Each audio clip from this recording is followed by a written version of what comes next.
Okay. Hey, what's happening, everyone? I am your Dragon God of Gaming, Damian Dragon, and welcome back to another episode of the Gaming News, where I run another list of all the gaming's news, facts, rumors, trivias, and everything coming out the gaming industry this week. And this week, we're going to be talking not only about the Xbox Showcase, but Microsoft stopping the production of a certain type of game. So, without further ado, let's just get straight into it, shall we? Let's not waste any more time. We have a lot to cover. Anyway, on November 22nd, 2013, the Xbox One came to store shelves to much rejoicing. But as of now, Microsoft says it will no longer be making games for Xbox One. Even though the company did state that they will be supporting ongoing previous generation titles like Minecraft and Halo Infinite, but no new titles will be coming to the older console, as the head of Xbox Game Studios, Matt Booty, told Axios that they have moved on to Generation 9 completely in terms of titles. This move has had to happen to avoid newer and more complex games being hamstrung by limitations on the older model.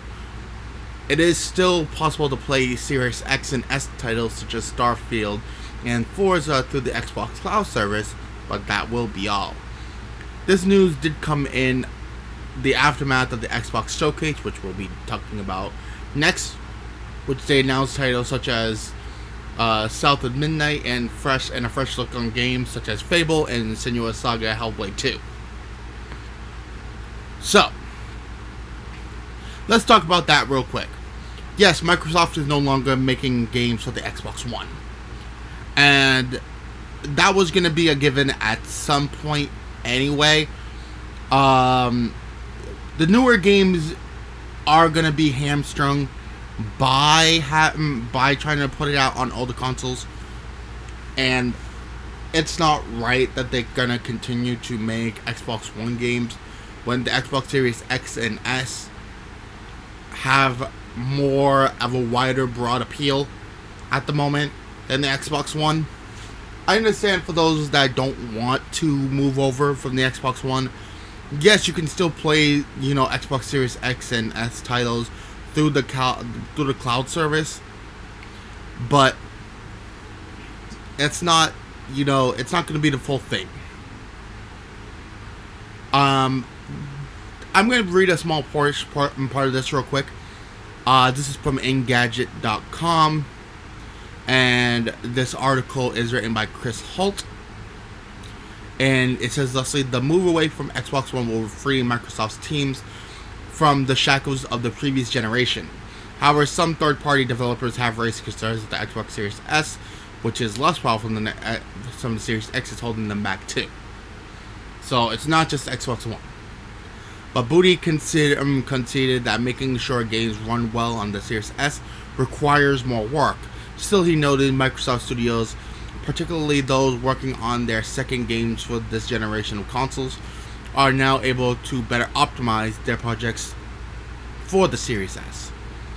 So, it's not just the Xbox One that is having problems, but the S is having a small bit of problems too, but I guess they're working on it, which is all we really need to know, personally. But what do you guys think? Do you guys think this was the right play from Microsoft? Do you think that they should have continued for a bit? But to be honest, in my thoughts and my opinions, I think they're doing the right thing by moving away from the older hardware, because making newer games for an older hardware is not gonna feel the same, or it's not gonna really work the same. Especially the jump in power from Xbox One to Xbox Series X and S. You see what I mean? Anyway, we're going to talk about some of the games here. We're going to just jump to the Xbox Showcase. So I'm really not feeling extremely well today, so I'm gonna try to go through. And I'm just gonna, I'm gonna talk about some of the games, but I'm not gonna talk about them all. The games that were shown off in the Xbox showcase was, I did say a few: Fable, South of Midnight, Star Wars Outlaws, 33 Immortals, Payday 3, Persona 3 Reload, Avowed, Sea of Thieves, The Secret of Monkey Island, Microsoft Flight Simulator 2024, Senua's Saga, Hellblade 2, Lego Dragon, Infinite Wealth, Fallout 76, Kinetsugami, Path of the Goddess, Forza Motorsport, The Elder Scrolls Online, Necrom, Overwatch 2 Invasion, Persona 5 Tactica, Starfield, Wasn't, I believe Juicent, I'm not sure, Still Wakes the Deep, Dungeon of Hindenburg, Cyberpunk 2077 Phantom Liberty, Cities Skylines 2, Metaphor Refantazo, Towerborn, Clockwork Revolution, the Xbox Series S the Black 1TB edition, and the Starfield Direct. Now I do want to focus my efforts on a couple games. First off, the new set for Fable. We're gonna talk about this. This a lot of this is coming from GamesHub.com, and this was written by Edmund Tran. So shout out to them. Fable, a digital version of British comedian Richard Iota, introduced a new gameplay trailer for Fable, showcasing its detailed comedic fantasy world. Iota is eventually revealed to be a giant in the world and eventually chases down the protagonist. The trailer ends with the protagonist sitting on his broken glasses. No other details about the game were shared. Fable has been a long-running game, and to be honest, people have been asking for Fable to come back. There's a lot of games that were asked for, and it's actually pretty cool that they chose Fable to be brought back. It's absolutely, definitely something that needed to be coming back. So, let's see how, they're going to run Fable this time. And hopefully, it's one of the best in series, to be honest. South of Midnight. Let's talk about South of Midnight real quick. A gangly stop-motion undead blues musician named Shaken Bones opened the next trailer as a young woman and her pet rabbit approach. She's looking for a huge sneaky creature. Bones refuses to help, and she prepares some kind of webbed power. It's unclear what kind of game this is, but South of Midnight is being developed by Compulsion Games, the makers of Contrast and We Happy Few. We Happy Few, I heard, was a really good game. So hopefully, it's going to be just as good. So, there's not much that was shown. So hopefully, it's going to be pretty decent. Because the makers of We Happy Few has their own pretty good art style. And I'm hoping that we get more of that kind of style in South of Midnight. At least that's my thought. And oh boy, Star Wars Outlaws. I don't need to say too much about Star Wars Outlaws, but they have a lot to talk about there. Ubisoft's Star Wars game was up next. It's being developed by Massive Entertainment, the developer behind Tom Clancy's The Division. The debut trailer opens with a bounty hunter who quickly leaves her card game in the cantina to avoid pursuit. Along with her furry little companion, she jumps on a speeder bike and escapes into the city. Since I just need a chance to finally be free wherever that takes me, says she encounters a character called Jalen on her ship, who urges her to join him on another job. We see her travel to new worlds and glimpses at quite a few shady characters before the trailer cuts to a high-speed starfight.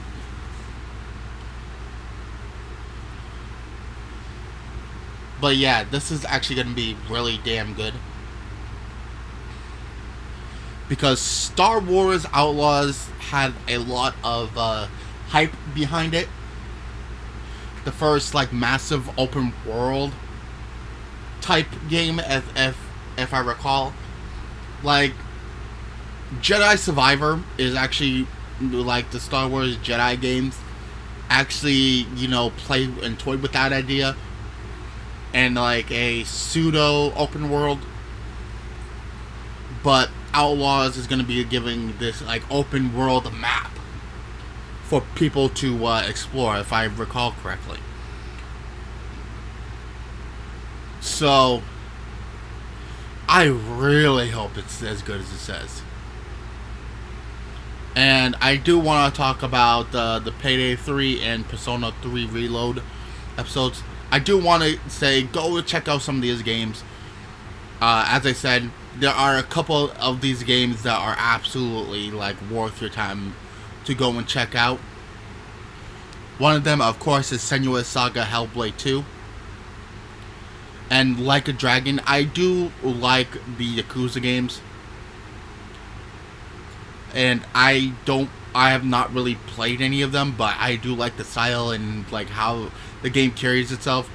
Actually, that's going to be one of the games I do really want to play at some point. Kinetsugami. I've heard really good things about Kinetsugami. Sorry, I can't really say that correctly. I have played Elder Scrolls Online, but I haven't played Necrom. Of course, it's new. But I haven't really done too much in the Elder Scrolls Online. But it's definitely worth the time to go check out. Overwatch Invasion, Overwatch 2. I can't really say too much about that, seeing as fit that after some of the stuff that's been happening around Overwatch 2, I don't know. Hopefully that works. Persona 5 Tactics. If you guys like Persona 5, definitely something to check out.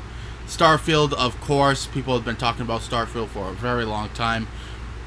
And of course, it did have a release date of September 6th. So, if you guys been waiting to see some good stuff from Starfield, the release date is the 6th of September. So, hey, Juson, I haven't really seen all too much of. It says the new game from Don't Nod, Harmony, The Fall of Revere, and Life is Strange, the creators of those games, followed. This trailer began by following an individual climbing an incredibly steep mountain with the little blobby creature buddy to a mountaintop village settlement. Looks like the game will heavily involve mountain climbing puzzles, and general vertical movement. It says it's coming autumn in 2024. Okay, we hope things are working out the best. I don't know too much about Still Wakes the Deep. It says the next game from the Chinese Room, which is the makers of Amnesia, Dear Esther, and Everybody's Gone to the Rapture, was shown. It's a spooky first-person narrative game that takes place on an oil rig in the 1970s, and it's very intriguing. It's coming out early 2024, so maybe it's something to look out for if you guys like very narrative-driven stories, kind of like Life is Strange, or again Amnesia. So maybe it would be pretty good. I do like the style of the game called Dungeons of Hindenburg. It says it's a third-person action game that was shown featuring a brightly colored, cel-shaded world. It involves lots of action, combat, ziplining, and rail grinding, which is always a good time. It says it's coming out in 2024 as well. Less we say about Cyberpunk 2077, I don't know too much about it. I've only seen snippets. Of course, Keanu Reeves introduced the next trailer. Of course, this is kind of his game. Express sincere gratitude for sharing the screen with Idris Elba in the upcoming expansion for Cyberpunk 2077. The trailer introduces the concept that V, who has a bomb in their head, had a chance to save themselves by undertaking a high-stakes mission that involves the evacuation of a VIP.